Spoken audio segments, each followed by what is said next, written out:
But you don't. The church is in us. Right. We don't have to go to the building. But when you go to the, and I was listening to something yesterday. It was so good. They said the church is a feel good place. They said when you go to church, you're supposed to be in worship, and the songs that you sing are supposed to mean something to you, and not just you got the drums, everything going. You go and you feel good. Right. What are you feeling good about? What did the song say?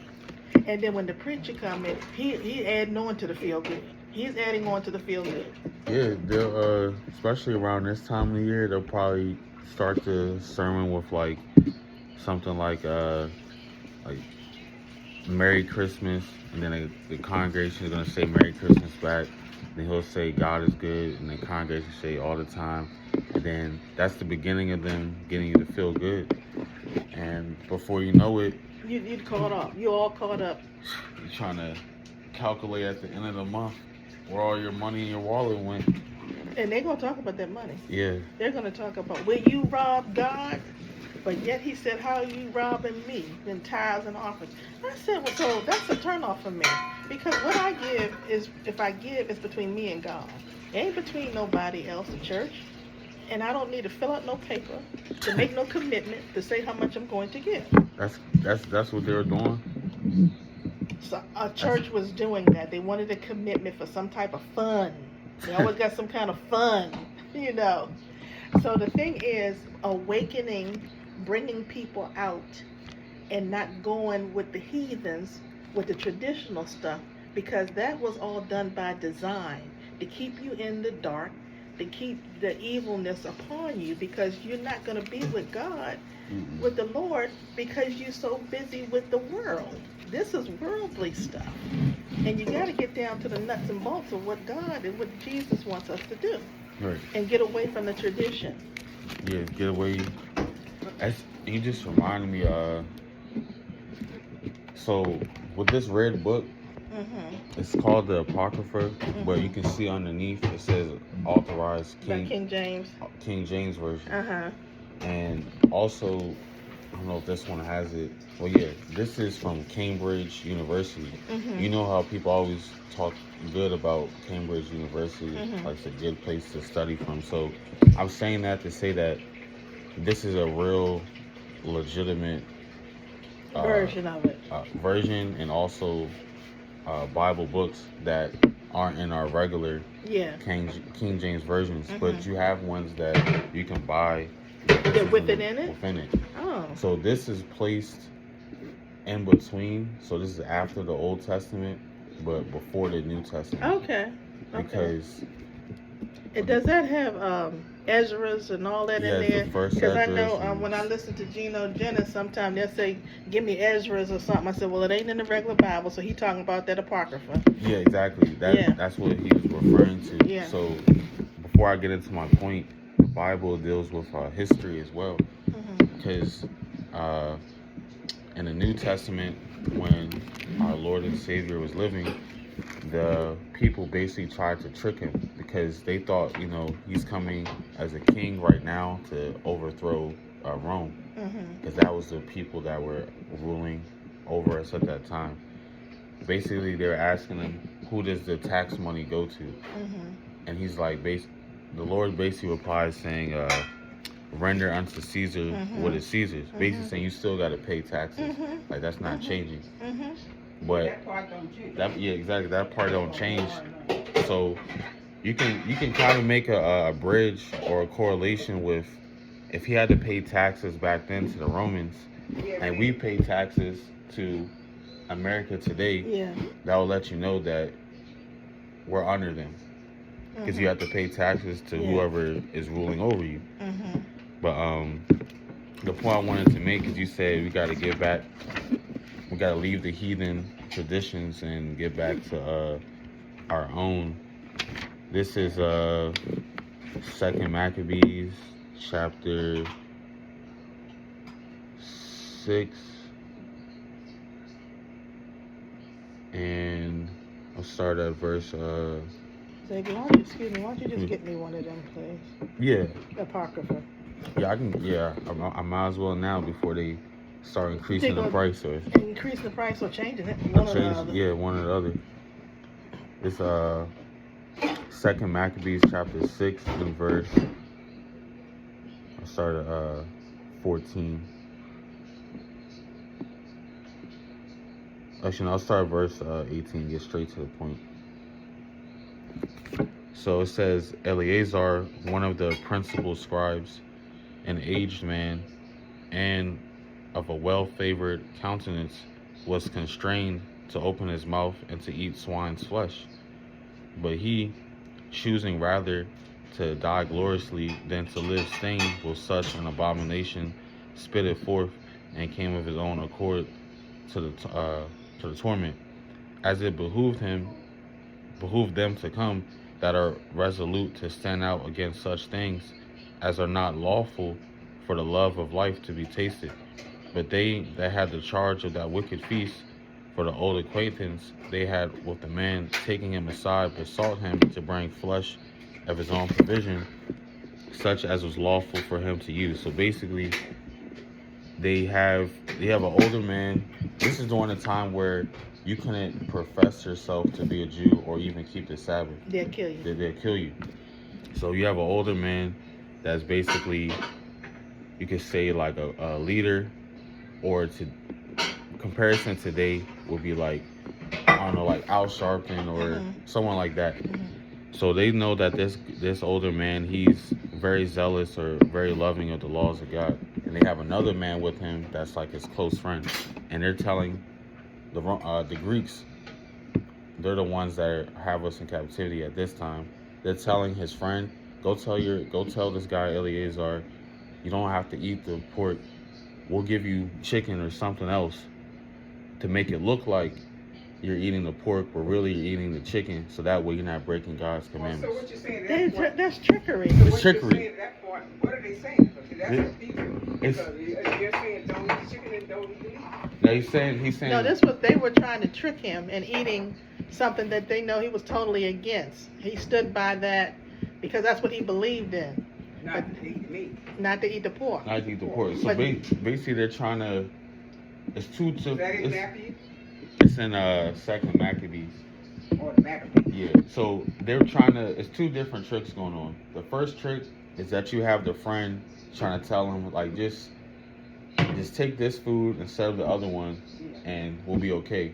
That's the first trick. The second trick is, if he does that, then whoever's watching, they're gonna believe in their mind that, okay, if this older person we respected can turn away from following God's commands, well, it'll be okay if we do it too. Then. Same thing. Same thing. Yeah. So it says, and make as if he did eat of the flesh taken from the sacrifice commanded by the king, that in so doing he might be delivered from death, and for the old friendship with them find favor. But he began to consider discreetly as became his age, and the excellency of his ancient years, and the honor of his gray head, whereunto he was come, and his most honest education from a child, or rather the holy law made and given by God. Before I go on, that's a real important point, because it says in his most honest education from a child, or rather the holy law made and given by God. The reason why I want to stop here is because the real education is not what they say it is. You can get a master's degree, doctor's degree, all that stuff, but at the end of the day, God's not concerned with all that. He's not concerned with that, and that's wisdom of the world. Yeah. That doesn't teach you how to love your neighbor or none of that. be an upright man or woman or teach your children. No. So this is basically saying the real education is in the Bible. Yeah. That's how you really learn. I understand that part. I get that because that makes sense. This is what the world says, and look how it affects people.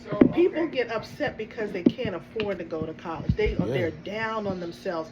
Well, such and such neighbor's going to college. Oh, my son's going to Harvard. Well, my son's going to a community college. Right then and there, there's a disconnect with the families. It's not about you. God gave everybody a gift.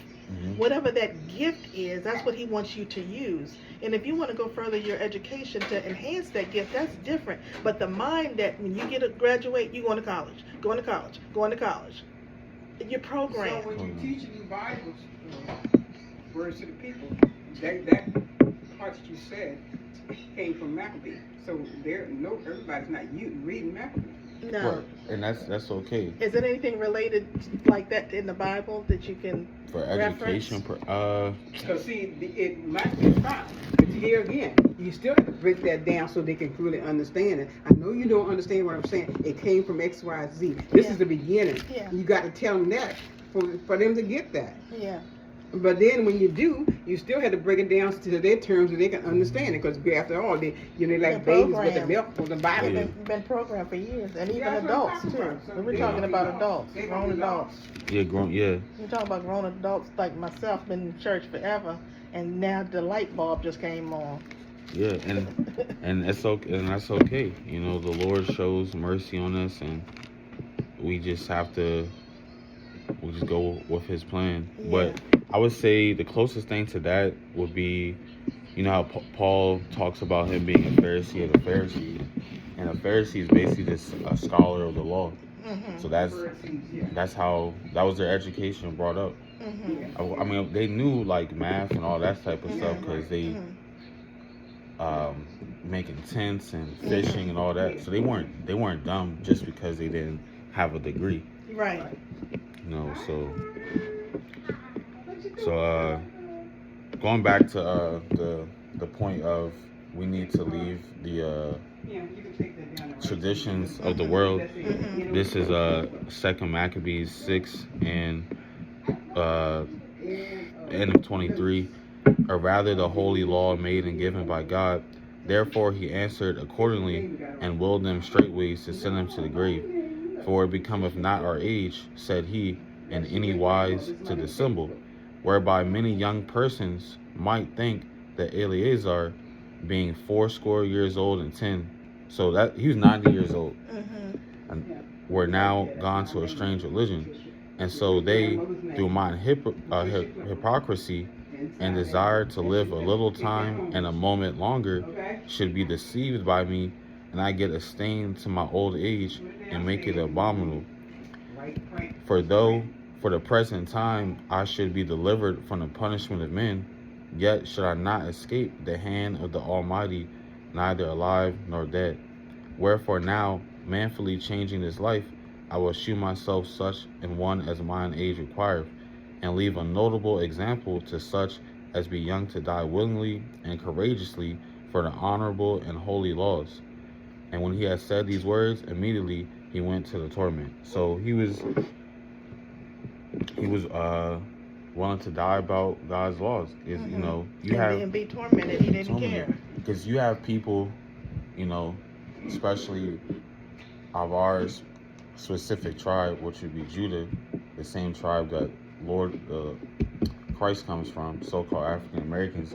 You have a lot of people that are willing to die for just a street, or a corner of a hood, what you don't own, nothing, you'll never own. Nope. And 9 times out of 10, it's named after a so-called white person. So you're willing to die about that. That would be on the left-hand side or wicked side. But if you can take that same zeal and that same passion with the Lord, how much greater would that be? You know, so far greater than anything you could ever imagine. I'm trying to think of there's another example in here too. I'll just read it through, and if you have questions, you stop it and we'll talk about it. But this is 2 Maccabees, the 7th chapter, and verse 1.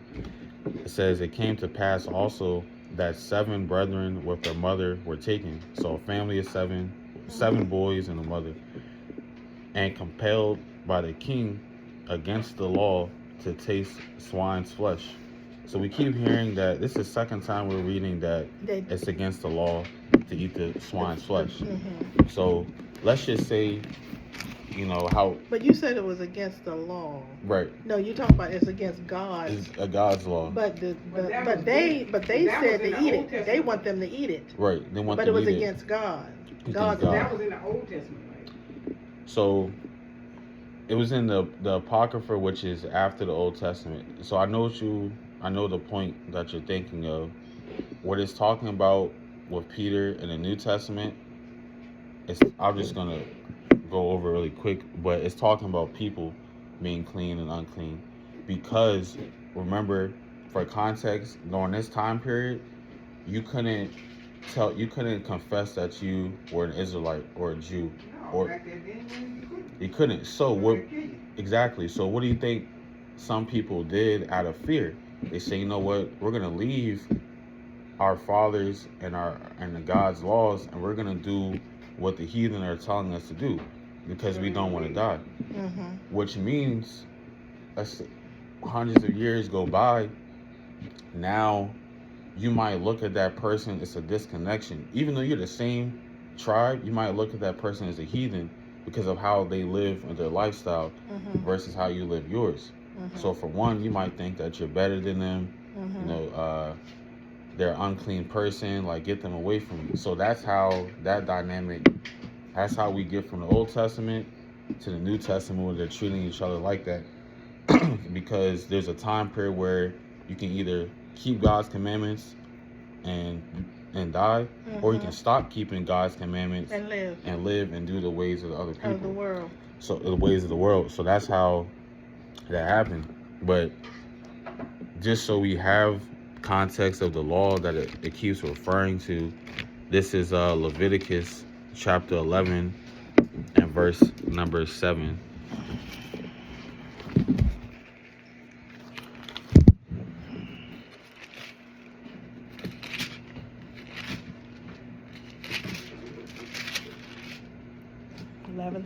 Eleven seven. So it says, and the swine, though he divide the hoof and be cloven footed, yet he cheweth not the cud, he is unclean to you.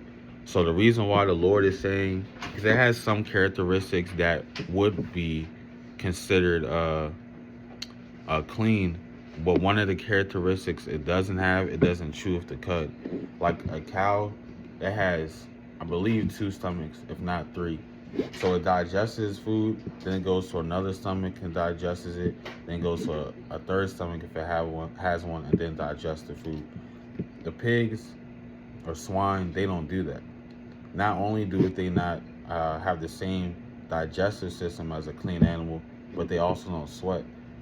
So that's why every time when I used to eat bacon, it's no matter what, it's going to be salty.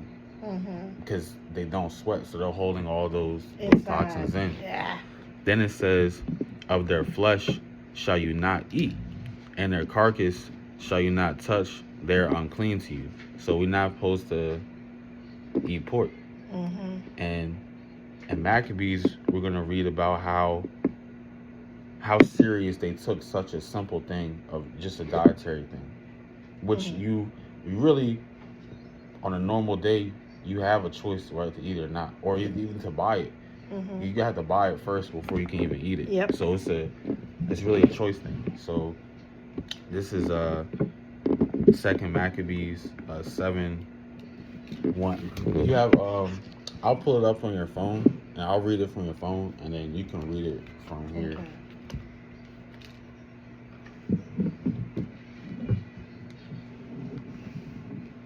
So where are you at here? We're at Chapter 7, verse 1. I'm not familiar how to unlock the phone.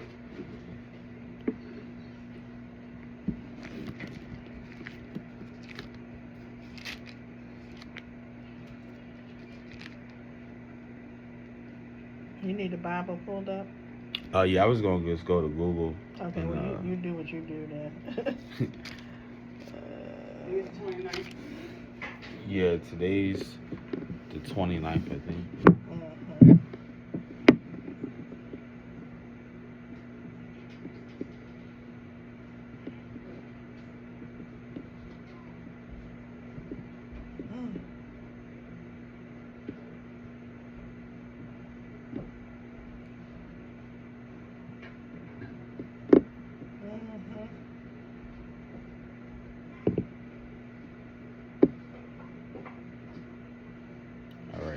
So yeah, we're back at it. Great, them people, they treacherous. Very. That's all I know. Very treacherous. So King James Version. All right, so yeah, Second Maccabees chapter 7 and verse 1 again. It says, hold on, who's acting crazy right now? Okay, there we go. I had to go to a different website. We got it. So it says,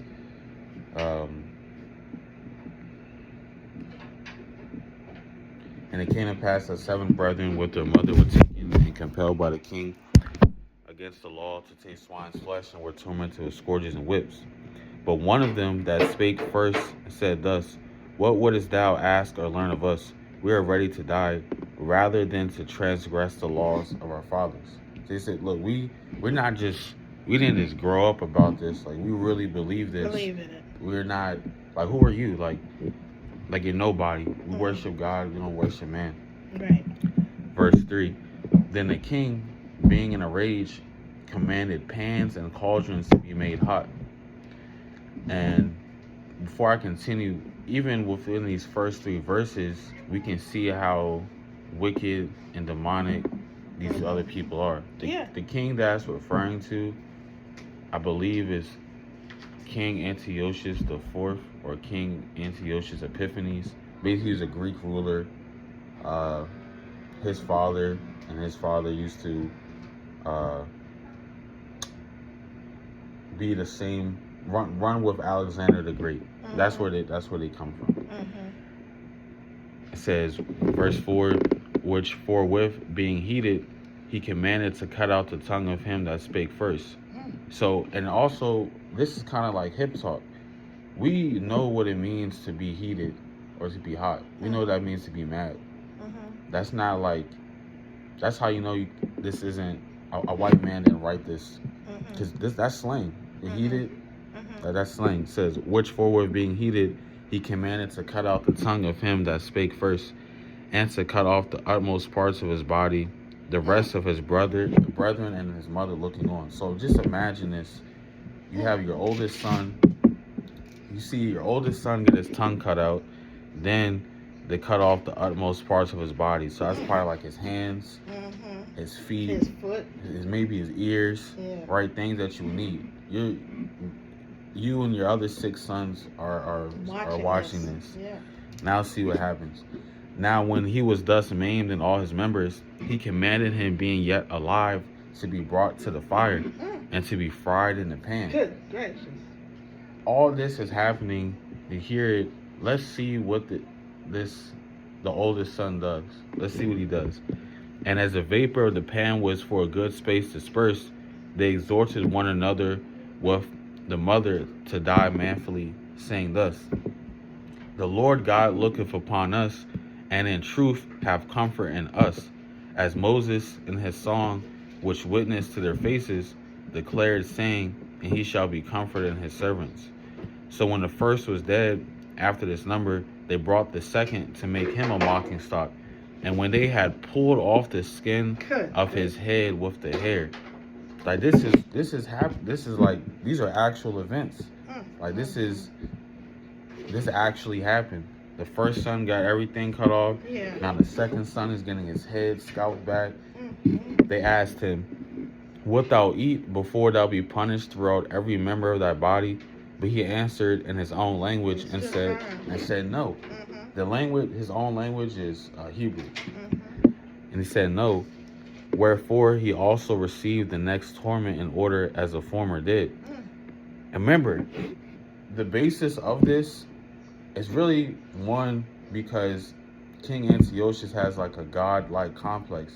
What I mean by it is, it's like he's so starched on you obeying him. Exactly. That if you don't obey him, there's going to be severe punishment, because you want to obey your God, but I'm the God, and you're supposed to obey me. Exactly. And that's even today. The white man thinks he's God. He thinks he's equal from day one. From day one. That's just their mindset. It says, where we at? As he has the last gasp, he said, Thou like a fury takest out of this present life, but the King of the world shall raise us up, who have died for his laws unto everlasting life. So even back then, they understood that they'll get everlasting life. They may not have lived in a time Here period in the world of Jesus, Yeah. but that's also letting us know that the concept of everlasting life, we've always knew that was a thing. It didn't just appear in the New Testament. And it says, one more point before we go and continue. Not only is this happening because he thinks he's like God, but this is only happening because they won't eat pork. Yeah. That's how serious it is to keep God's commandments, and how they'll try to go out of their way to make you not obey God's commandments. Yeah. Because what do we see on TV all the time? You got the Baconator, pepperoni pizza. It's all food that they advertise is either unhealthy or it goes against God's laws. But if you don't know God's laws, then you're gonna do it. You're just gonna eat it. Just gonna eat it. So 2 Maccabees 7:10. After him was a third made a mocking stock, and when he was required, he put out his tongue, and that right soon, holding forth his hands manfully, and said courageously, These I had from heaven, and for his laws I despise them, and from him I hope to receive them again. I want to find it real quick in Matthew. Let me just find it real quick. Cut off.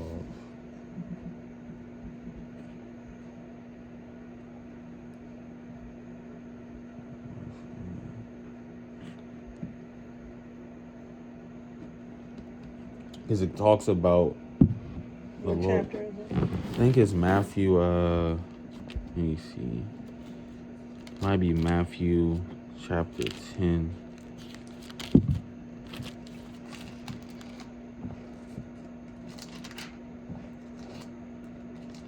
Well, this is not the one I was looking for, but this can work for right now. This is Matthew 10:22. It says, and ye shall be hated of all men for my name's sake, but he that endureth to the end shall be saved. And that's we have an example of that right now that we're reading in the Maccabees, because they're literally enduring to the end. Whatever it costs them. Whatever it Because costs they know them. they're going to be with the Lord. So they're not going to obey this God. Exactly. Whatever king, whatever name you said he was. And then they will die. Yeah, they'll be tormented and die first. Exactly. Instead of listening to Antiochus. But this is what we're dealing with right now in the world. They want us to be of the world, and they're forcing things upon us to be of the world.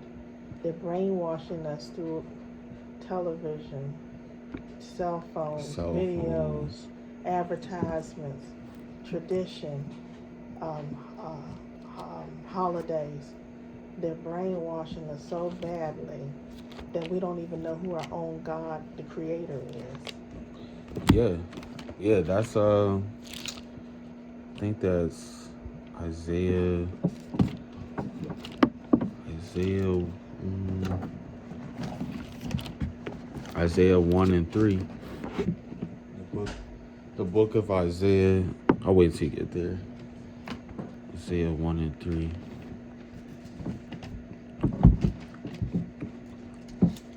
1:3. Yeah. It says, the ox knoweth his owner, and the ass his master's crib, but Israel doeth not know, my people doeth not consider. It's like you said, we don't even know who our power source is, who our God is. No. And then on top of that, especially a lot of people my age or the younger generation, they don't consider who it is.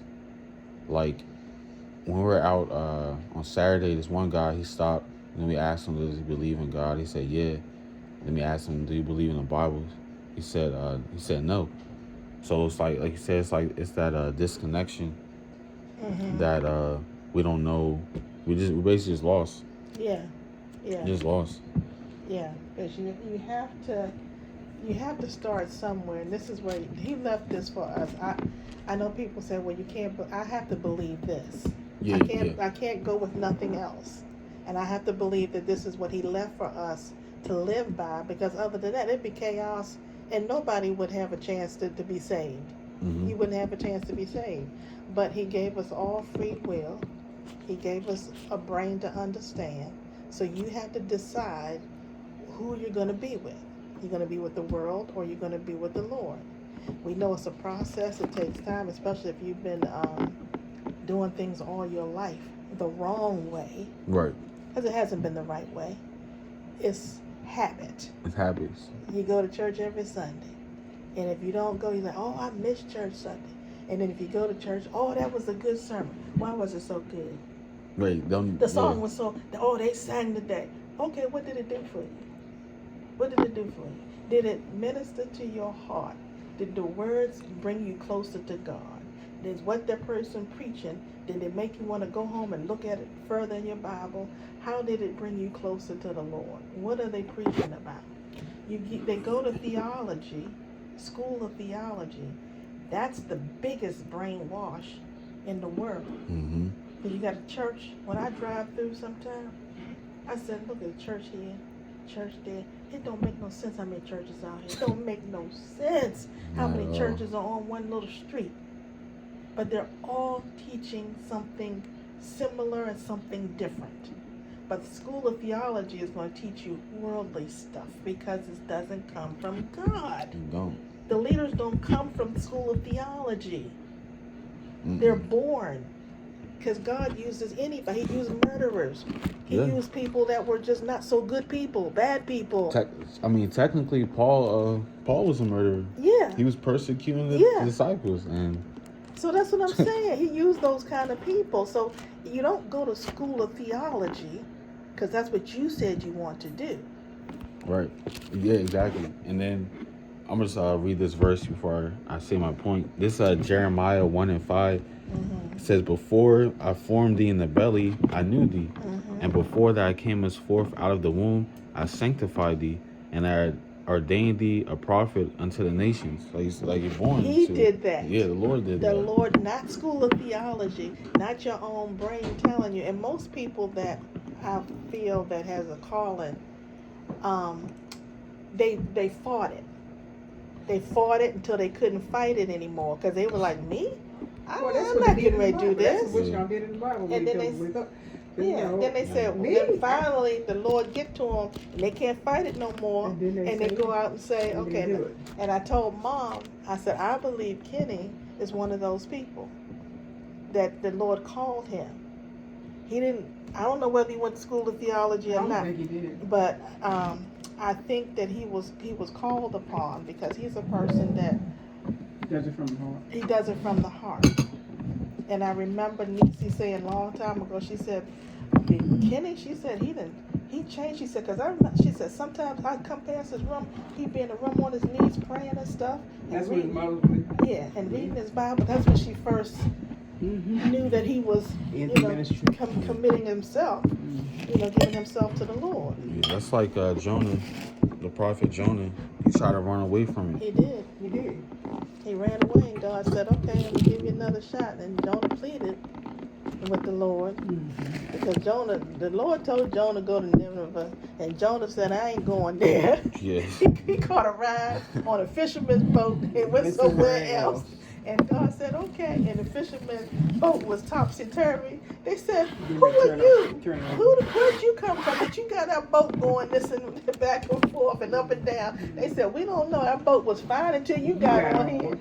And the Lord said, okay. And they said, throw him overboard. And then the boat ceased. And that's when the belly of the whale got him. You just made me think, too, about the point you said earlier.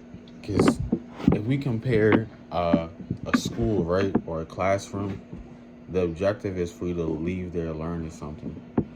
Now, let's say you left the classroom just feeling good.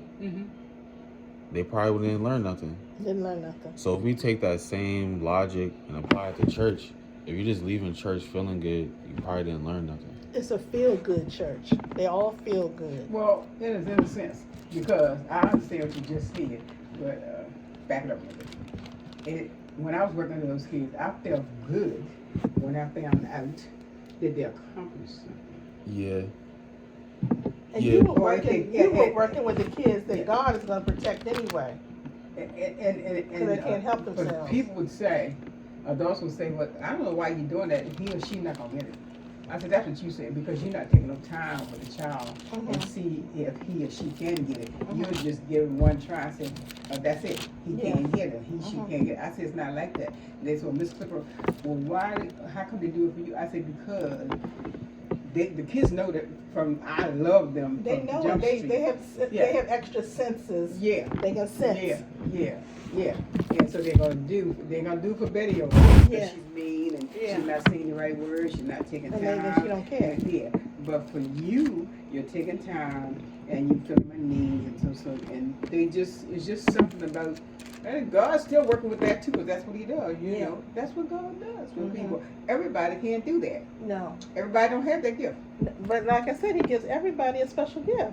Exactly. Everybody have their own gift. Yeah. I'm not going to interrupt no secretary, because Lord knows you wouldn't be able to read nothing. But it's just all messed up right now. It's just messed up in a big way. Okay, I have a question. So getting back to to eating the pork and things that you're not supposed to eat or whatever, and tongue and things. So did that particular thing change in the Bible? It didn't change. It was well, somewhere around about in the New Testament, you're talking you're about talking when about you say Peter. do not judge about what you eat or drink. Yeah, then it goes a little farther than that. What book was another book too? I told you the books that people don't read. I think you're talking about Colossians. What is that? Obadiah might be an Obadiah, because nobody read that about. You don't hear people read about those little books that 2 or 3 verses to a page, 2 page 3. They don't read those little books, but all of them are in the same line in the Bible, which is in the New Testament. Yeah. They are. All right, so let's start. Jonah's back there. All of them running through that thing right on back there, but it don't take a long reading because only 3 Really pages. small, Yeah. short. Yeah. So let's I'll deal with first let me start with Isaiah 66 and 15. Isaiah. Yeah, Isaiah 66 and 15.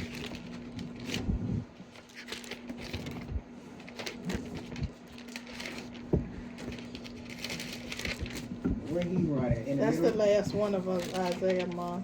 Oh yeah, okay. Yeah. But The last chapter in Isaiah is 66. 56? 66. Oh, 60. I ain't got Isaiah. Ain't that something? I got Isaiah right here, 61, 60 chapter 1 verse. I don't believe. I write this down. It's so much stuff. Yeah. How you gonna keep it all in your head? What you say Isaiah go to the last? Oh yeah, Yeah. 66 and 15. Okay.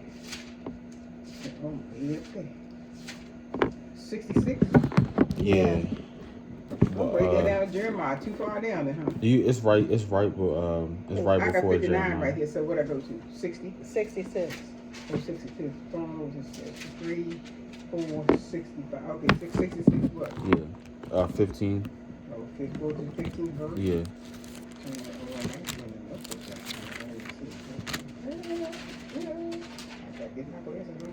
I just like my book. But y'all don't have to flip to this verse. But Wait, let me find 15, but that's 10. What we go down here? 14, right here. 15. 15 should be coming up. Well, you better go right here then. Fire. Too far. You back at 17. 15. Yeah, I know you say 15. 14 must be running on there. 15 must be running on there. Yeah. See the Lord. Okay. Good. So before I read that, you don't have to change to what I'm about to find, but just to for Nanny's point, she said, so much stuff. How can we remember all of it? Which is a good question. This is Joshua chapter 1 and verse number 8. It says, "This book of the law shall not depart out of thy mouth, but thou shalt meditate therein day and night, that thou mayest observe to do according to all that is written therein.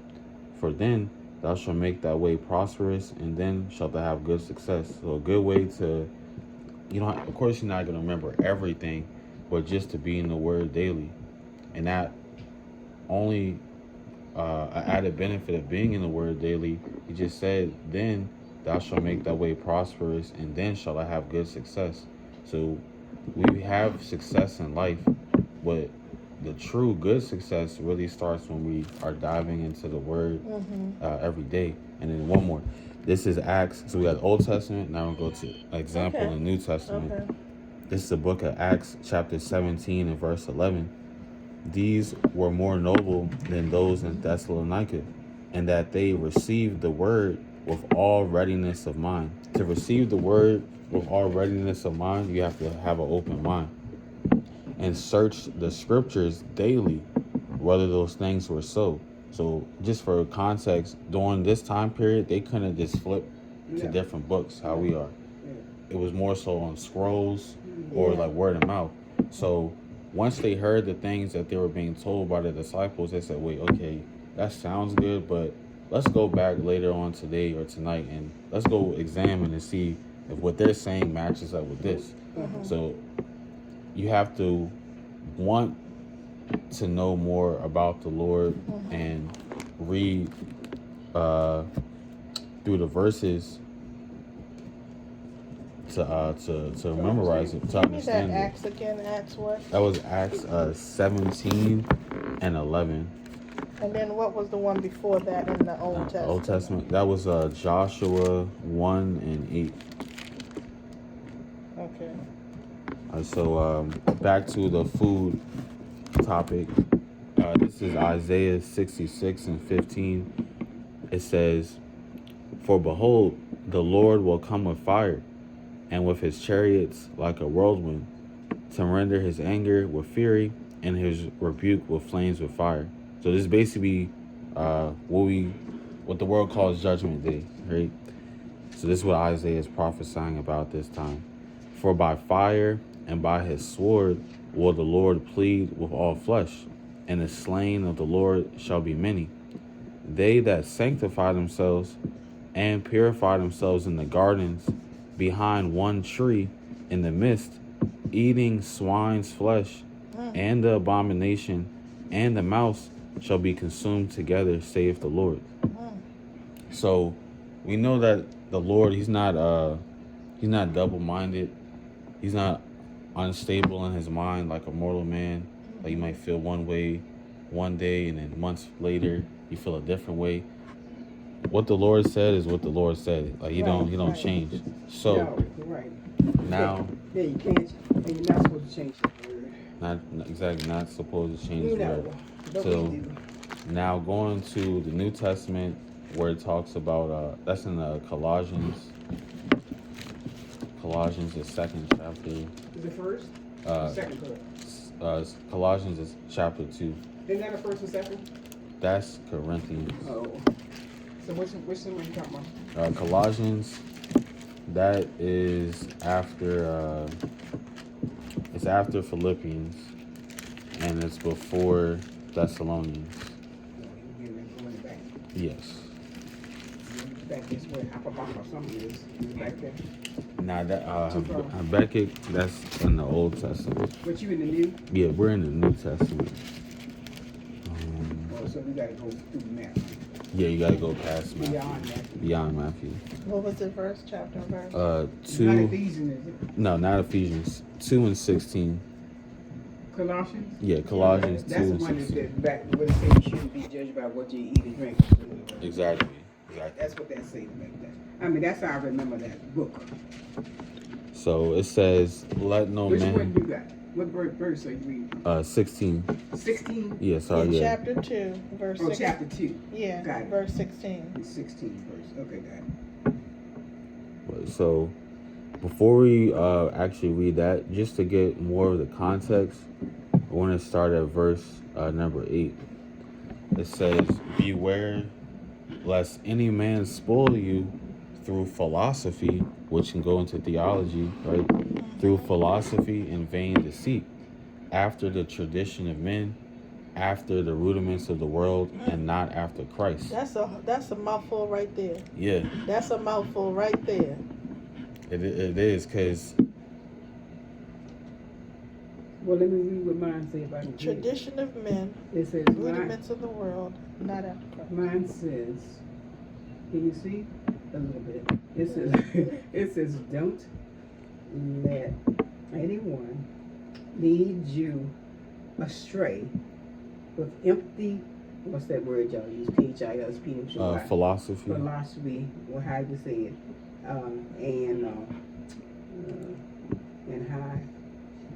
and high surroundings, nonsense that come from human thinking and from the evil power of the world. Don't let those people Yeah. lead you through that. Yes. Yeah, and example would be saying that we can eat what we want to eat and not follow what God wants us to eat. And a lot of things that we do eat, we end up having adverse health effects from it. And a lot of those things are stuff that he tells us not to eat. People love Yeah. that So- bacon. They love they some bacon. People love bacon. It's like a parent telling you not to do something, and in your mind thinking that, well, it's not that big of a deal. You know, I just did it. It didn't really affect me. But him being our Heavenly Father, he knows what's best for us. Yes. So whatever he say to do or not to do, That's what if we we need just to do. follow that, you'll be all right. Yeah, we just need to follow that. But so back to verse 16. Let no man therefore judge you in meat or in drink or in respect of an holy day or of the new moon or of the Sabbath days. So what that's really, I'll start the first part. What it's really going into is, for example, let's say y'all have, let's say you have, I'm trying to think of it. Let's say you have a new moon. Yeah. So a new moon day is basically like it's always the beginning of the month. A new moon. A new moon. Like it's a celebratory day that God has outlined for us in the Old Testament, along with the Sabbath day, or like Purim, Feast of Tabernacles, things of that nature. So let's say, you know, you're a pescatarian, Nanny's a vegetarian, and I eat whatever. On those days, I can't judge you on a new moon day about how your diet is. As long as you're keeping that commandment, keeping that law, I really can't say nothing against you. Because you selected that day. Well, so the first part is talking about in meat or drink. So that's Yeah. talking to, what you eat. So I'm Yeah. saying, like, on that day, right? Yeah. If you're a vegetarian Yeah. and I eat chicken, Yeah. we can't judge each other because you're a vegetarian and I'm eating chicken. Because the important thing is we're keeping that law that God told us to do. So I can't judge you on what you're eating on that day. Okay. So if that I'm person confused eats, so on if that the one. person eating pork, you can't judge that person, even if it's on that day of the new moon. Well, in the context, it's talking about lawful things. So nobody should be eating pork, regardless if you're a vegetarian Or not a vegetarian. or not. You shouldn't be eating pork anyway. Shouldn't be eating pork anything you anyway. want to eat. Well, what about okay, I got that part. But what about this daggone crabs and shrimps and all that kind of stuff? Yeah, that's also that's man-made stuff too. That's not man because God made everything. That's a tradition of man, you could say. We're not supposed to eat that. Well, God created the fish. He made the fish. Well, he made the shrimp too because he made everything, really. Yeah, and But that's not for us to consume everything. He said certain things. Like, I mean, like Daniel's diet. yeah. Let me just get that, so it's not like I'm just talking. So this is Leviticus chapter 11 and verse 9. Go ahead. It says, "These shall you eat of all that are in the waters." So he's saying this is what you can eat in the waters. It has to have these characteristics or requirements. Things that you eat. It says, "Whatsoever have fins and scales in the waters, and the seas, and in the rivers, them shall you eat." So if it come out the water, Scales, right? No. you don't have. Just only the fish have scales. Oh yeah. And then even some fish, I'm just read it and then I'll make a point. Of all that have not fins and scales in the seas and in the rivers, of all that move in the waters, and of any living thing which is in the waters, they shall be an abomination unto you. So if you're going to eat something that comes out the water, that has to have fins and scales. It can't have one or the other. Oh, gotta have both. Yeah. So like catfish, it's a fish, but I believe it doesn't have. You don't have scales. He don't have scales. No scales. Yeah. And that fish is a bottom feeder. Their purpose is to cleanse the ocean. Oh, that's their job. Same I'm thing. like her. I'm like Uncle Bubba. That's my job. Hit the fish. Yeah, that's the job of some fish in the sea to keep that water clean. That's what the job is, not to eat. Yeah, and also in the crabs and shrimps and all the clams, stuff. everything, all that stuff. Its purpose is to keep the water clean. The only thing you're saying that we could eat is fish with the scales. That's all. Yeah, basically, yeah. From the water. And we know that's I'll say a righteous food, because what did the Lord feed all those people with? Fish and bread. So, and we know that fish had to have fins and scales because he didn't sin. Right. So, I mean, even in the New Testament, that's there. What meats did he say? He said you can't have the pork, not the swine, but he said you can eat the fowls of the air. So you can have a chicken, turkey. What's another one that's I mean, that's the most. That's what he meant when he said there's fowls of the air? Yeah, I mean, and that's what's really like common over here, because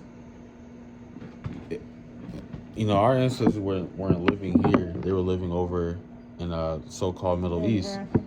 Yeah, right. Yeah, I mean, it's just right by Africa, right? So they had it was different creatures that they eat. No, thank you. There was other creatures that they could eat that were similar to like a chicken or a turkey, but that's just mostly what we know over here. Not to say that there isn't more, but it would probably cost a lot to get it here, or it's more expensive. So basically, those are the foods that we can eat. But so he didn't say nothing about the calf. So let me find that real quick. That is going to be. What about perch? They got what you going? Yeah. You can eat perch, trout, flounder, and whitening. White is yesterday. Flounder, wasn't it? Yeah, you said you were gonna try a little piece of that. You said you were gonna make your fish yesterday. Oh, here it is. This is Leviticus 11:3. It says, we speak of verse 2. Speak unto the children of Israel, saying, these are the beasts which ye shall eat among all the beasts that are on the earth. Whatsoever part of the hoof, and is cloven-footed, and cheweth the cud among the beasts, that shall you eat. And cows, they chew the cud because they have, I believe, 2 or 3 stomachs. They're cloven-footed and they have a hoof, I think. But you can eat cows and bison and buffaloes. Okay. You can eat those things. But so let's go back to 2 Maccabees 7. And we'll start at verse 12. We'll just read it through. It says, insomuch that the king and they that were with him marveled at the young man's courage, for that he nothing regarded the pains. Now, and so it says he marveled because of his words, and he regarded not the pains. Meaning, when he was getting his tongue cut off and his limbs cut off, he just took it. He just took it. And that also goes to show you that the Lord, he can put a spirit on you whenever he wants to, meaning that he can take the pain away from you. I'm not going to get it necessarily, but the 3 holy children that were with Daniel, they were put into a furnace alive, but the Lord delivered them from the furnace. Yeah. And the furnace ended up destroying the people that were trying to kill them. Yeah. So the Lord, he can do whatever he wants. Yeah. Okay, at that point, looking at the dumb TV, what's the guy's name was locked up? Diddy said that. Did Diddy say it? No, the other man said it. Not Diddy. Diddy didn't say it. It's another man that did something. I don't know his name. He said, well, what about the first when there was 3 in the first? They didn't die, did they? They were in. They were That's in crazy. there. Lord didn't let them die, did it? You know how he was, Yeah. what he was trying to do was bring a saying from the Bible to make it sound good for him. Well, you can't play with that. But that's You don't want to play with that. He do know that they were in the furnace though. Yeah. It is who he is, but he still know that part. But making that comparison Consumption, yeah. or analogy. Well, I don't know, because God uses them crazy people to kill people and do all this stuff. He don't use the good people. He used them people that's off the chain. Yeah, And am I right about that? yes, and it's actually in this chapter that we're reading. It's going to touch on what you just said. Yeah. So this is verse 13. Now when this man was dead also, they tormented and mangled the fourth in like manner. So when he was ready to die, he said thus, it is good being put to death by men, to look for hope from God, to be raised up again by him. Mm-hmm. As for thee, thou shalt have no resurrection to life. Basically saying like, it's better to be put to death by men than by God, because we have hope to be resurrected by God, but you don't have no hope for that, because you're just so wicked. Right. Verse 15. Afterward they brought the fifth also and mangled him. Then looked he unto the king and said, Thou hast power over men, thou art corruptible, thou doest what thou wilt. Yet think not that our nation is forsaken of God, but abide a while and behold his great power, how he will torment thee and thy seed. After him also they brought the sixth, who being ready to die said, Be not deceived without cause, for we suffer these things for ourselves, having sinned against our God. Therefore marvelous things are done unto us. So like how you said, he'll take like the crazy people, the worst of the worst to torment you. And the sixth child, or the second to youngest, he knew that. He said, we're only suffering these things because as a nation we sinned against our God. Verse 19, but think not thou that takest in hand to strive against God, that thou shalt escape unpunished. So he's basically saying, look, you're doing this to us now, but don't think that you're going to get away with this. Which is how most of them do think. They think they're just going to get away with everything. That they're untouchable. They're not going to get punished. They're not going to get punished. That's even like Trump, all of them, they think The whole White House. the whole White House. And I just want to get this, Nanny, how you said, it's easy to skip over this. Let me find it real quick. This is Obadiah.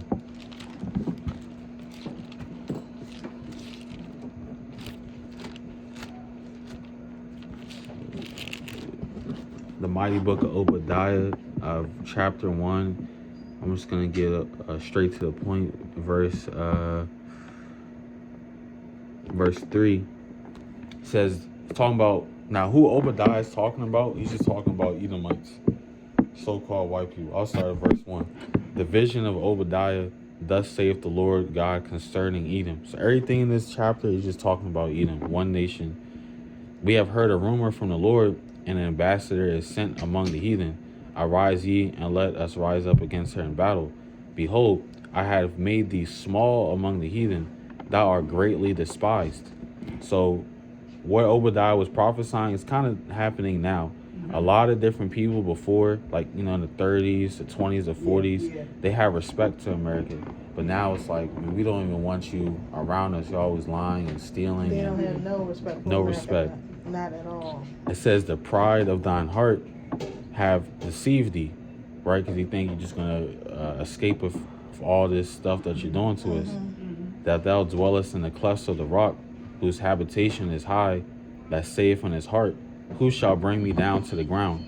The reason why I'm saying clefts of the rock and all that stuff, because that's the similitude or characteristics of a bird, but not just any bird, an eagle. An eagle flies the highest among all the birds. Yes, it does. Now, what's on a dollar bill or a quarter? An eagle. That's a symbol of America. Yeah. So that's how America thinks that they are. Like, it says, who shall bring me down to the ground? Like, who's going to stop me? Who's going Because he flies the highest. Flies the highest, meaning he thinks he's equal of God. Yeah, they do whatever they want. Do whatever you want. They want to whomever they want to do it to. And then it says, verse 4, though thou exalt thyself as the eagle, and though thou set thy nest among the stars, thence will I bring thee down, saith the Lord. So the Lord is going to bring them down. Mm-hmm. So we don't have to do we nothing. don't got to do We don't have anything. to do anything. So He gonna handle all that. We don't concern That's ourselves right. Because about it. that's like a pastor or preacher. You ain't got to Yeah. be so concerned about him or her. No. Because, and it's in the Bible too. But you have to be concerned about who you're listening to, though. I got that right, but you don't have to be concerned about what's going to happen to him or her. No, Because you don't. No, I agree with you God on that, said, Mom. God said, stay on the track that I put you on and don't get off and don't worry about what's going on over there. The track that you know you're supposed to be on, don't get off of it. Even though these people around here are going crazy all around you, he said, don't get off. You're on it. Don't get off the train track. Because if you do, you're in trouble. exactly. Even though these people around you are all going boom, boom, boom. He said, yeah, it's hard, but he said, don't listen to them. And he didn't say don't listen, but you shouldn't. Yeah, well, some things you can't listen to them. Yeah, you know. But you know better. That's why I sometimes don't like to go to different churches because I don't really hear all this different stuff. I just heard it, Tom over here, he said so and so. Betty, she live over across town, she's saying something different. You talking about being confused. Yeah, When it's you a go to lot. different And then our church is just off the chain sometimes because I always thought and knew that you give reference to God when you're in prayer, and so people don't even open the door and walking around and coming on in while you got your head being bared or looking up to God, however you want to do, or holding your hands up. But that's what you're supposed to do anyway. Who you talking to? You talking up there? You ain't supposed to be down like that. You're supposed to be up like that. They don't even know that. but anyway, they said, well, it's okay now to we used to have to wait until the prayer's done, and then they said, oh no, it's all right now, just come, you can come in. I said, who can come in? Who can? I said, no, I'm going to they having prayer. Are they having prayer? She said, yeah. She said, but you can come in. I said, no, you can, not me.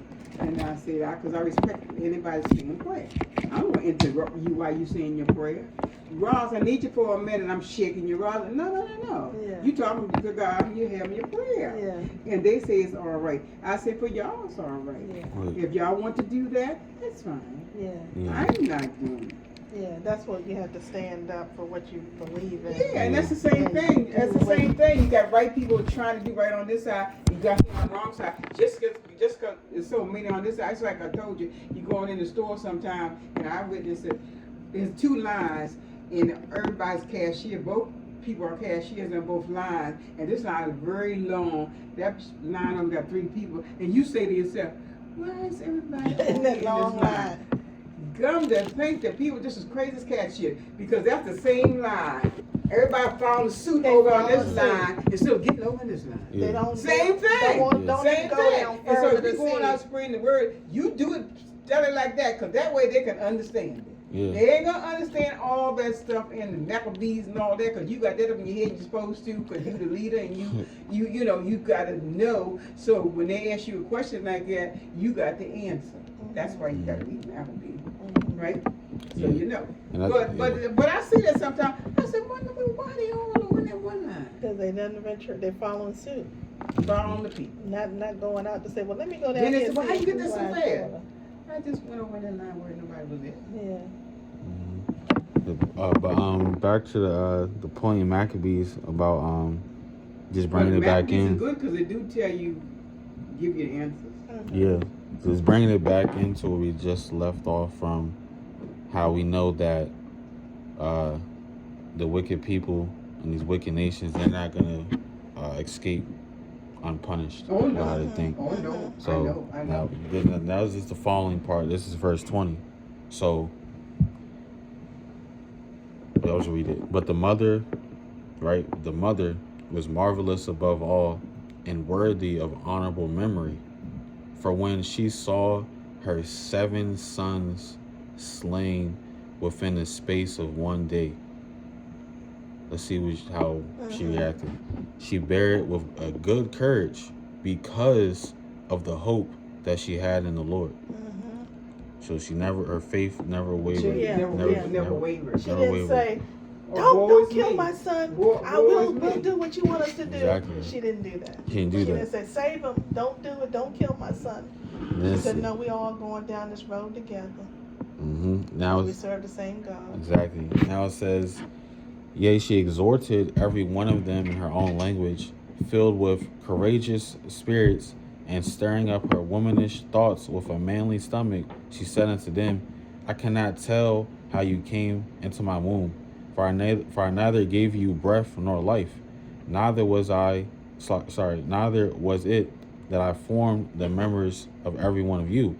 But doubtless the Creator of the world, who formed the generation of man and found out the beginning of all things, will also of his own mercy give you breath and life again, as ye now regard not your own selves for his law's sake.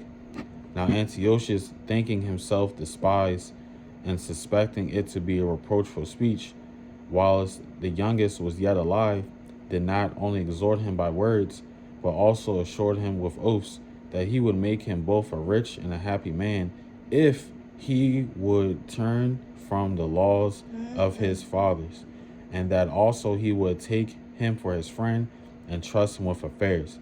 Now this is an ancient early example of basically selling out. Yeah. He said, I'll give you riches, Yeah. I'll make you my Just do The it. friend. devil ain't. Yeah. It's like the devil tempted God. Yeah. Exactly. You say you are, I'll throw yourself on there. You Yeah. say yourself. Yeah. So he was bribing him, trying to get him to change his mind with riches. Yeah. But they said, no, we serve one God, and Mhm. we're sticking to it. Right. So there's plenty of examples in the Bible Yeah. where they stayed true to God, Yeah. regardless of the outcome, whether it's death, like Noah lost everything. Yeah. And this mother saw her 7 sons. children brutally murdered in such a way, which is terrible. And it's countless other things in the Bible too. Yeah. But and then Daniel, and then the Shadrach, Meshach, and Abednego. Yep. All of those folks, they stayed true to God. They stayed true. So in life now, we have to continue to go through and give examples of how people stay true to God, and let them know what's worldly. We live in a world that we're still going to sin, whether we want to or not. Right. We're not going to be saints where we're not totally just straight. And what your person says, Xavier, that I listen to, which is, I agree with him 100%. You have, everybody, all three of us have different vices, different things that we like or dislike. And the devil knows which ones they are. And we do too. Yeah, and we do too. We know what it is too. Yeah. I might not be a person that want to go out and party every weekend. Right. That ain't my weakness. I'm not a person to do this and that, or smoke weed or get turned up. That ain't my vice. My vice ain't lying on people. That ain't my vice. So I don't have. I got, I'm a sinner too, but I got little small things that I do because I still sin. But it's not a whole lot of things. And everybody has them, and like you said, even when you give yourself to Christ, you ain't straight. You're not gonna walk a straight line. That's Because the enemy gonna attack you on those things that he know that you're sinful, that you still think about, or you might cuss somebody out tomorrow. You might be doing good. I'm a woman of God, and somebody do something to me in the grocery store, or whatever, and I done cussed them out. Satan said, I got her. Yeah. I knew I was going to get her. Oh, I yeah. knew I was going to get her. They can set you up. Yeah, because he already know. He only focused on those things that he knows, That he knows can get you. that he knows that he can get you. Yeah. Yeah, that's Which is true. That's like that's this book called Ecclesiasticus or Sirach. I believe it's chapter 2 and verse 1. It basically says, if you are gonna come to serve the Lord, prepare yourself for temptation. Yeah. That's when, because just because you become a woman of the Lord or a man of the Lord doesn't necessarily make your life easier. No. Because now that you know more, like they say, with great power comes even greater responsibility. Mm-hmm. So you even have to uphold yourself to even a higher standard because you're going to be tempted more. Yeah. But I'm just going to finish this a few more verses. It's 2 Maccabees 7:25. But when a young man would in no case hearken unto him, the king called his mother and exhorted her that she would counsel the young man to save his life. And when he had exhorted her with many words, she promised him that she would counsel her son. But she bound herself toward him, laughing the cruel tyrant to scorn, spake in her country language on this manner. So she's basically like, yeah, I'll talk to my son, but Yeah. like it's not going to be. It's not what you think it's about to be. Right. Okay. It says, "O my son, have pity upon me that bare thee 9 months in my womb, and gave thee such 3 years, and nourished thee, and brought thee up unto this age, and endured the troubles of education." Now I had looked up the word education just to really see what it meant, and it comes from Latin, but it basically means to. One of the definitions was to nourish. So even how, for example, Carter is around us, we may not be like going over math with her, but we're nourishing her up, which is essentially education. So she's being educated even in these moments like this. So Just being in the household, being around us, watching, observing, seeing how we conduct ourselves, seeing how we communicate each other, seeing how we love each other, seeing how we do things together. exactly.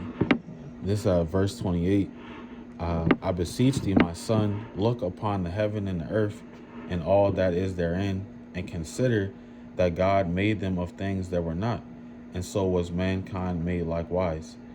Fear not this tormentor, but being worthy of thy brethren, take thy death, that I may receive thee again in mercy with thy brethren. While she was yet speaking these words, the young man said, Whom wait ye for? I will not obey the king's commandment, but I will obey the commandment of the law that was given unto our fathers by Moses. And thou that has been the author of all, now thou basically probably pointing to Antiochus, and thou that has been the author of all mischief against the Hebrews shall not escape the hands of God. For we suffer because of our sins, and though the living Lord be angry with us a little while for our chastising and correction, yet shall he be at one again with his servants. But thou, O godless man, and of all other most wicked, be not lifted up without a cause, nor puffed up with uncertain hopes, lifting up thy hand against the servants of God. For thou hast not yet escaped the judgment of Almighty God, who seeth all things. For our brethren, who now have suffered a short pain, are dead under God's covenant of everlasting life. But thou, through the judgment of God, shall receive just punishment for thy pride. But I, as my brethren, offer up my body and life for the laws of our fathers, beseeching God that he would speedily be merciful unto our nation, and that thou by torments and plagues mayest confess that he alone is God, and that in me and my brethren the wrath of the Almighty, which is justly brought upon our nation, may cease. Basically, he's respectfully cussing out Antiochus. He's like, I don't care what you say. We're gonna follow God's commandments. We're getting punished because we disobeyed, but you're gonna get even worse punishment because of all this stuff that you're doing to us. Then the king, being in a rage, handed him worse than all the rest, and took it grievously that he was mocked. So this man died undefiled, and put his whole trust in the Lord. Last of all, after the sons, the mother died. Let this be now enough to have spoken concerning the idolatrous feast and the extreme tortures. And then that's the last verse. But all that stuff that he did, and he wouldn't do something, but he still didn't deny God. Yeah, he never. That's why he never wavered from that. He never wavered from God. Some things he did, a lot of things, but he never wavered. He never wavered from God. Never wavered from God. His teaching. Never. Even though he did these other things. Right. Right? Is that what they're saying? Yeah. Essentially, yeah. He stood on. He stood up for what he believed in. And knowing that God was going to have his back. Yeah. So what I'm kind of also confused a little bit. I'm going to ask one question for you today. So the 12 disciples, they all what you call them, bad death. All 12. Yeah, it's funny because All 12. not funny, but that that video I had sent out Roz about like the Q&A and Christmas stuff. That same brother, I believe he did a video on how the disciples lived. Oh yeah, I like to see that. Yeah, I can send that later too. So, But yeah, they so all. I can see it on TV or something. It's on YouTube. It's on YouTube. but if we can get the YouTube on the TV, then essentially, yeah. I know we can do it downstairs. I don't know about the TV. She can get YouTube back there, but you just have to type in what it is. Oh yeah, I can to do help it. her do that. Yeah, I'll do I that. wouldn't mind seeing it. And then she got to be able to exit out of it, so when Yeah, she's get me out, so I finished, get back so to she can get regular. back to her regular TV. Yeah, no, we can do that. Yeah. Yeah. I was just curious. You know why I never forget about the 12 disciples? Because I told you, I learned a lot of stuff about with Reverend Hankey. Because we sitting around just like this here. I ain't there no more. But anyway, I remember when he said certain things. And I remember when he said about John the Baptist. He got his head cut off too, right? Mm-hmm. Yeah, that woman, She wanted it. The woman's daughter. At King Herod's Daughter. birthday. Yeah, she It was at his danced. birthday party. She danced. It was at his birthday His birthday party. And the woman's daughter danced for him. And he was like, whatever you want. What do you want? I'll give you whatever you want. Because I think we saw that when we went to Langston up to Pennsylvania with that studio up there. I think it was one of those plays where that was one of them too. I know I went up there to see Noah. Yeah, no. But see now, Mom, we have to be careful as to where we go see those type of things too. Yeah, but that's the only place we ever been seeing. That's the only place I ever seen. I know, but sometimes you got to make sure it's biblical. Sometimes they put their own spin on it and it ain't the right spin. Yeah, but the thing about that is that way to get around it, you know what's right and wrong.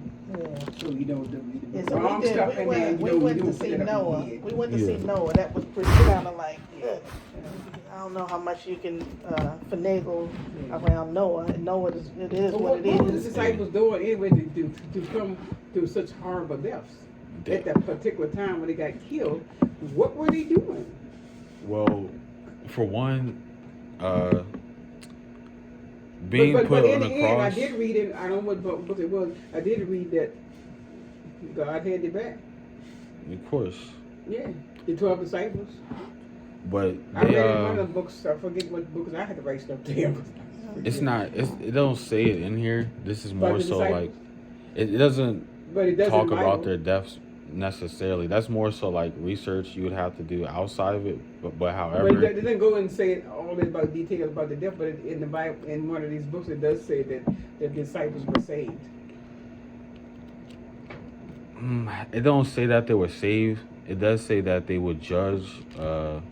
They would sit on 12 thrones to judge the 12 tribes of Israel. That's what the Lord told them. Because they asked him, we're following you. We gave up. Yeah. People didn't just give up jobs and houses. Some people left their children. They left their wife. Yeah, So it just went on. This one of them said, Yeah, that's what the 12 disciples did. They just went on. They say, Left their life. what are we gonna get from this? Yeah. But as far as like their deaths, it was common in the Roman society for you to be put on a cross. Like that was a punishable common They death. did then, yeah. So yes, the Lord died on the cross for our sins, Right. but he's not the only man or even only Israelite to just die on a cross. Right. That was a common thing. 'Cause when That's how they did it. you had two other people That right was next to there. him on a cross. Yeah. So that's how they did it. I believe Peter, he was crucified, but he wanted to be crucified upside down because he felt that he wasn't worthy to die the same the Lord, exactly. the way the Lord died. So But he got crucified upside down. crucified upside down. Some people were beheaded. Mm-hmm. All of them. Judas just killed himself. Yeah, and you Yeah, said Judas, because he realized at the end what he did was not right. yeah. So he took his own life. He was in life. And really, when you do the, what's the word? Not translation, but like the conversion of the money. It was like around. He sold the Lord out for like $400 or $500. Pesos, yeah. And that sounds like something that would happen today. Yeah. I'll use this. Selling out. I'll use. Not to offensive, but like the common Negro they'll sell their brother out for some money. Yeah. And that's More so now than ever. The so-called white man's not doing that. That's No, we are. We are. And who did it back then? The Jews and the Israelites did it, right? Yeah. Another connection that we are the people of this Bible. Mm-hmm. Think about it. The Lord was literally on the run. He basically had a warrant out for him. Mm-hmm. He had a bounty on his head. Mm-hmm. That mostly happens to our people. Mm-hmm. And like I said, so he was basically sold out for $400, $500. The disciples were just put to death simply for following the Lord. Yeah. That's it. Okay. That's how they that's died. it. Yeah. Okay. Got it. Not I for understand. nothing else. Yeah. Not for doing something that the people that was not right. Yeah, they killed them. they actually didn't do anything wrong. Okay. Got it. So that's what I was picking up in my head. I said, did the disciples do something wrong to get put to death like that? Because the Lord didn't do anything wrong. He got put to death. Yeah. And I'm trying to find it, but it's this one verse that basically says, it's going to come a time where people think that by delivering you up, they think that they're doing the right thing, but really, What do you mean delivering? I'm trying Like to, snitch on you. Oh. yeah, like basically, I know what the word is. turning you in, Yeah, just. in, Mom. Turning you in. Turn your brother and sister in.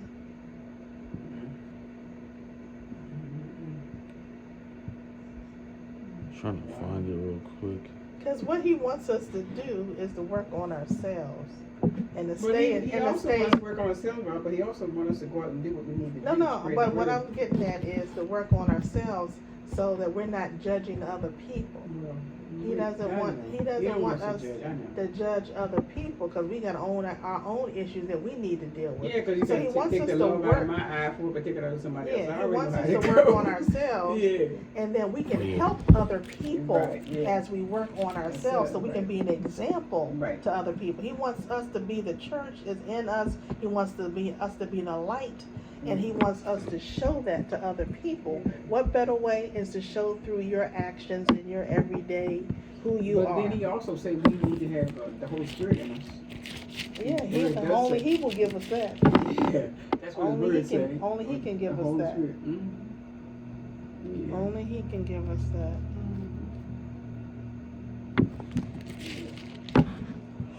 But my confusion a little bit is, okay, you have the Old Testament and the New Testament. So we need to know the whole Bible. We need to know its entirety. We need to know about the Old and know about the New. Mm. And we refer back to things that are in the Old Testament occasionally. And the New Testament is like, that's how we should be living today. So how do we're going back and forth, Right. but the New Testament is how we should be living our lives. Like the Old Testament, you had the 10 Commandments. The New Testament, you don't have the commandments. No, but didn't he give us another set of commandments? There's only one. Okay, gotcha. To love your Neighbor, neighbor, as yourself. and love God with all your heart, and to love your neighbor as you love yourself. All right, So you know what I'm saying? So you had those back then, but now in the New Testament, he said, this is my commandment that I give you. Right. So So what's the commandments that he give us? So that that's commandment. that's a good question. So before I find the verse, so when the disciples and Peter and Paul and even the Lord were all living, there was no New Testament. They could only refer to what we would call the Old Testament. Right. So the way that they were living, essentially they were living like the Old Testament, or following, those laws. Right. So in terms of what love is, let's see, because there's a few different ones. Let's go with let's go with this one. This is 2 John, the book of 2 John, and then verse number 6. You got that, Mom? No, 2 John 1:6. Or really, Just read it, I just was a little more straight to the point. This is 1 John chapter 5 and verse 3. Verse 2. 1 John 5 and 2, sorry. It says, by this we know that we love the children of God, when we love God and keep his commandments. For this is the love of God, that we keep his commandments, and his commandments are not grievous. So the definition of loving God in the Bible would be to keep, not only to keep his commandments, but when we do follow the commandments, it's not grievous. Meaning, like, we're not groaning and complaining. Yeah. Second John what? First John. First John. First John First 5. John. First John. First John First John 5. Yeah, So 5 he and 2. does. He still wants us to keep his commandments. Right, and I'm gonna give you an example of a commandment that's not really not really spoke about. One, it's not really spoke about, and then two, if we were to go with the world's, Are you still at First John? well, Or you in Maccabees? well, that was First John. That's First. I didn't. Yeah, that was First John John. 5:2. Okay. So we would have to go with because sometimes you might hear, okay, the law is done away with. You don't have to keep it anymore. Yeah, why they say that? I would say out of either just just not knowing. It could be ignorance, like just really not knowing, or it can be whatever they're taught in the theology schools, because you have to follow a certain curriculum. Like that's how you keep that. But for example, I'm trying to find this one law. If we were to go with the mindset of that the law is done away with, that means that we can do this particular thing that I'm about to read, which will just be complete just nonsense and just crazy. So this is let's see.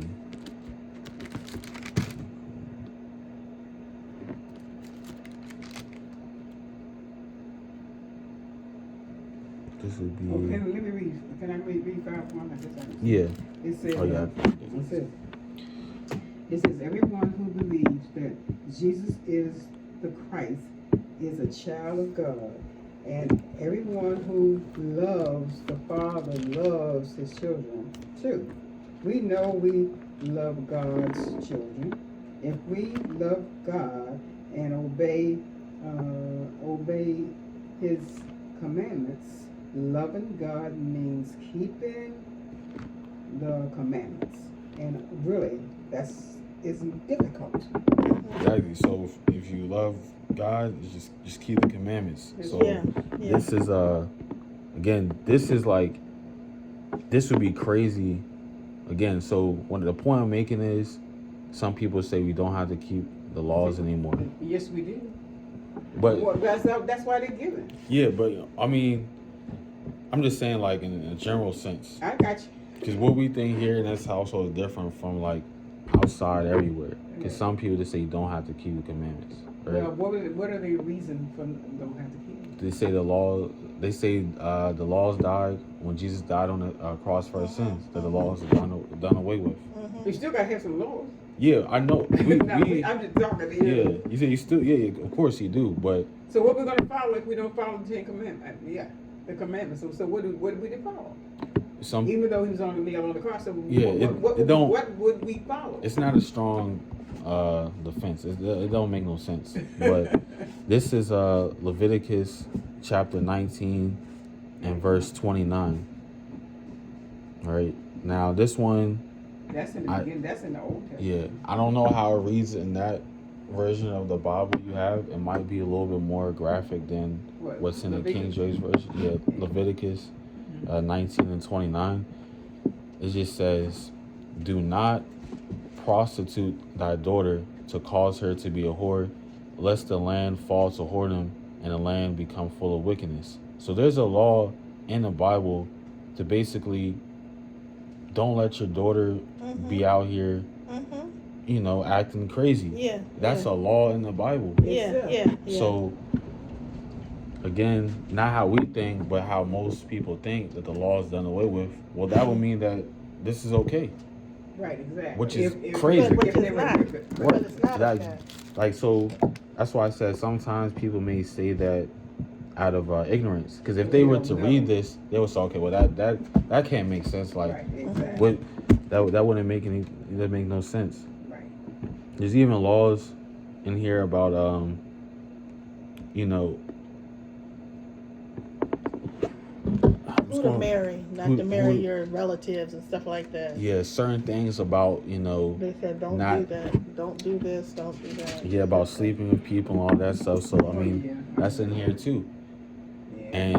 And to be honest, it's even more than just man with man or woman with woman. There's even other smaller things regarding that Animals. animals and That's crazy.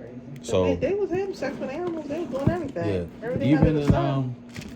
I believe it's Titus Titus or that's Thessalonians. That's in the back. Cause you, Yes. yeah, because these people at the time, you had some of our people that were living like heathen, right? That were living like Greeks or living like Romans.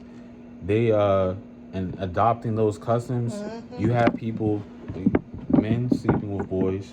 We had men sleeping with.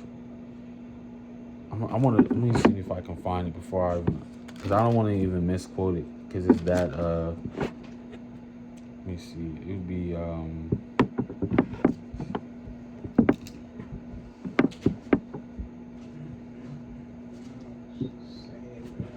Yeah. Let me see if I can find it. I feel like it might be Titus, but basically, you had men sleeping with. Let me see. Yeah, and Leviticus tells us about the 7th year too. The 7th year. Mm-hmm. Yeah. Because you have the land Sabbath, which means like every 7 years. Well, basically, you can grow and plant everything you need for 6 years. And that's what we should be doing. That's why our food's not good because we don't give our land a break, so they can regenerate. Mhm. That's why you have the snails and the ants and all that kind of stuff. Their job is to purify that land and make it ready to plant it in 2 or 3 years or 5 years, and the plants grow big and pretty and strong, and they're healthy. We don't have that because we don't give the land a chance not to do nothing. Nothing. Not anymore. We want a fast track to nowhere. Indeed.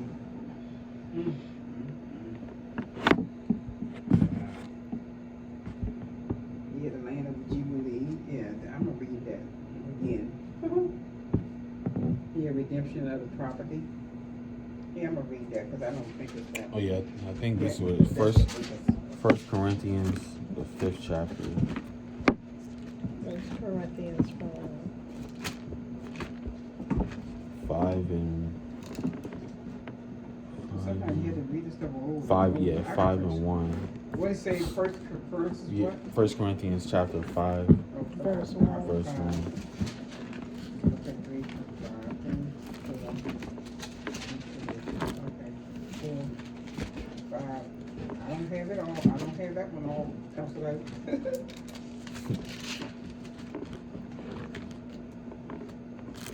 Is that the one that Paul commands the spiritual pride? Not that one. You said 5. Yeah, 5 and 1. Well, that's what mine said in the head. That's okay. But we Mine really, says immorality. yeah. But yeah, it's mostly about the immorality. But it says, it is reported commonly, right? Commonly that there is fornication among you, and such fornication as it not so much as named among the Gentiles, that one should have his father's wife. So that's what that's what was going on in the church of Corinth, right? Yeah. And the reason why Paul is speaking on it, because really that goes back to the laws, which is this Leviticus chapter 20 and verse. Oh, he talks about his father, right? Yeah, verse this a bit. Yeah, But what Paul's referencing for him not to do, he's getting it from the Old Testament, because that's Paul's education, the law. Leviticus 20 and verse number 11, and a man that lieth with his father's wife have uncovered his father's nakedness, both of them shall surely be put to death. Their blood shall be upon them. Now the only difference is now, one of the things that Jesus died on the cross for our sins is that instead of being put to death, because you had laws that were punishable by death, like how we just read, like stoned and everything. So you even had a law where if you have a rebellious son, you could take your son out to the congregation, and your son will be, He's stoned to death. He be put to death. There's none of that. Well, God Yeah, said think that about was it, laws but- were too hard Yeah. for us. Exactly. We wouldn't But- be able to cook. But it made a good example, because if I seen that happen to somebody's son, and you say, well, okay, tomorrow morning I need you to wake up when the sun comes up for you to go get the cattle. Right. I'm not gonna say no. I just seen someone die. Yeah. But the point I'm making is that those laws that we put to death, we aren't put to death anymore, No. because the Lord died on the cross for our sins. Right. So now we have, doesn't mean do it, but you're not going to be put to death anymore for those laws. Because But- he wants us to make up our own minds whether to choose him or choose the world. And then whatever happens at the end of your life, that's on you. But he's giving you everything that you need to choose him and to follow him. Right, but that, just to bring it back to the whole point, is that we know that the laws aren't done away with. We know that everything that they're referencing in the New Testament is from the Old Testament. That's what I told you. The Old Testament is revealed. The Old Testament reveals the New, or the New reveals the Old. Which is it? I can't find my paper. The Old Testament reveals the New Testament reveals the Old Testament. But what happened back then when it's come forth, right? Yeah, I mean, you have to have.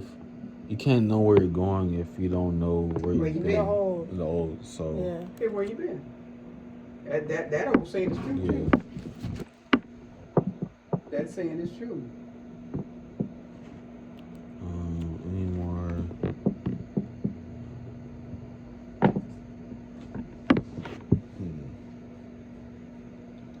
Any more questions coming up? You can look at 1 John 4. First John. Yeah, 1 John 4. First John, the first verse, or Yeah, going down to. it says, "Beloved, believe not every spirit, but try the spirits whether they are of God, because many false prophets are gone out into the world." Right. So let's start at the beginning. Beloved, believe not every spirit. So yeah, people, essentially everyone, whether it's good or bad, has a spirit on you. And going back to what Aunt Ross said earlier about, we all have our vices, and Satan knows what those vices are, and he'll try you on that. Satan will use anyone to try to get you off of your path. And the reason why I say that is because you gotta remember, Peter was basically the Lord's right-hand man. And when it was time, Peter already knew that the Lord had to die for our sins. Yeah. He knew that he had to be delivered up. But when it was time for that to actually happen, in that moment, Peter was like, no, don't go. What did the Lord say? He said, get from behind me, Satan. He wasn't necessarily calling Peter Satan, but he knew that The spirit was his spirit was off. That spirit was on him. And that's Peter. So his right hand. his right-hand man. So it could be anyone Yeah. that can take you off. Yeah. Literally anyone. Anyone. Family members, Family spouse, members, friend. children, anyone. No. And it's not going to always happen in The way you think. the way you think. Because Yeah. I'm sure Peter wasn't super aggressively mad when he asked the Lord not to go. He was sad. Yeah. And if you're looking at things from an emotional perspective, I mean, if the Lord was looking at that from an emotional perspective, he's like, okay, Peter, you're right. And I'll stay an extra day, an extra hour, extra 2 weeks. But he was looking at it from a spiritual standpoint. So we have to judge things spiritually and not